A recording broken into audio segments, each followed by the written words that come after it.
Okay, so this is my guide for language analysis for multiple texts, which may be occasionally called a comparative essay, but that's not actually the core intent of the essay, but it is something you'll do. So you'll be using the same comparative meta-language you've been using up until now. So things to note, you should always refer to the visual if there's one provided, even if it's just a picture with a caption.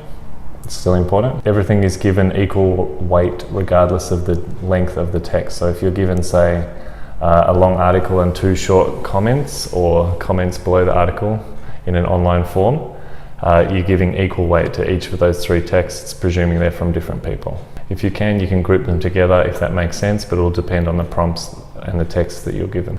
So as I said before, you don't really need to compare the 2 texts, though you will be using comparative phrases throughout, but this will be basically the extent of it, something like whereas or in contrast or similarly. These are the only words you'll be using that will actually compare. You won't devote sentences to a comparison of the text. The important thing is you're trying to make insight. So you're not just saying what was done or how it was done or who it was done by, but you're trying to really make important connections between the form, the language, the audience, the purpose, and the context.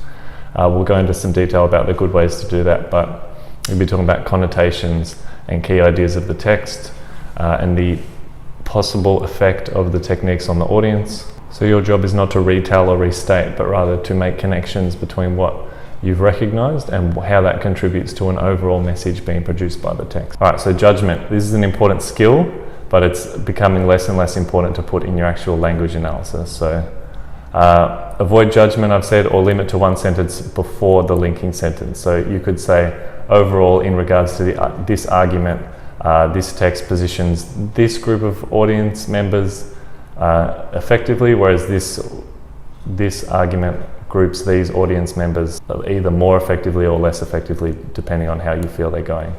But yeah, your judgment would be 1 sentence or less, and it's probably safer to not include judgment because the core thing you need to be doing is analysing the language. So including judgment is only useful if you can use that judgment to further clarify your thoughts and make an insight into the language used. So 2014, the examiner's report noted, it is well worth noting that the instructions focus on the intent, not the result. Students should be wary of making claims about the exact response from the reading audience, but are expected to analyse the intention of the writer.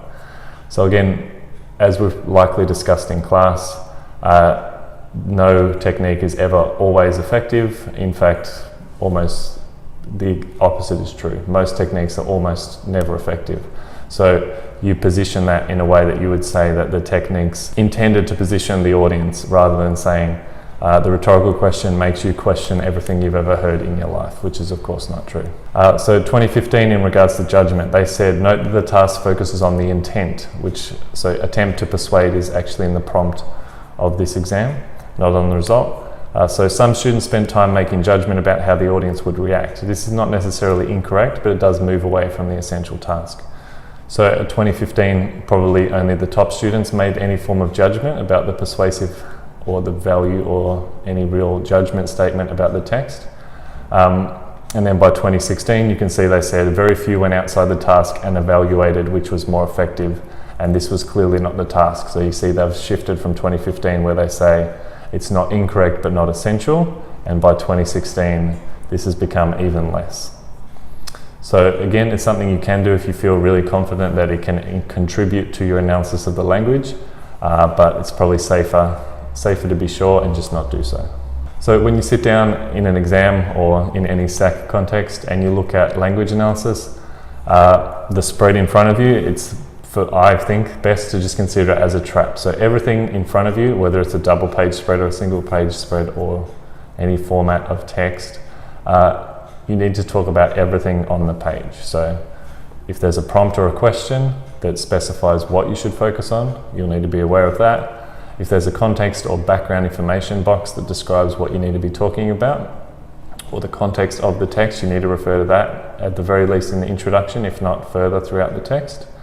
You need to refer to all images, whether they're small, important, or caption, cartoons attributed to an artist or author or not. You need still to refer to them, and then you need to refer to each and every text. So it's quite likely, as the focus is not really on comparison, the number of different texts they can provide you with is limitless. So I would foresee in the future they could potentially do like a comment thread or a forum of responses, and there would be more than 2, maybe up to 7, 8, maybe even types of texts. And your job, regardless of how many they provide, is to refer to everything on the page. Just keep that in the forefront of your mind when you view what you've been given.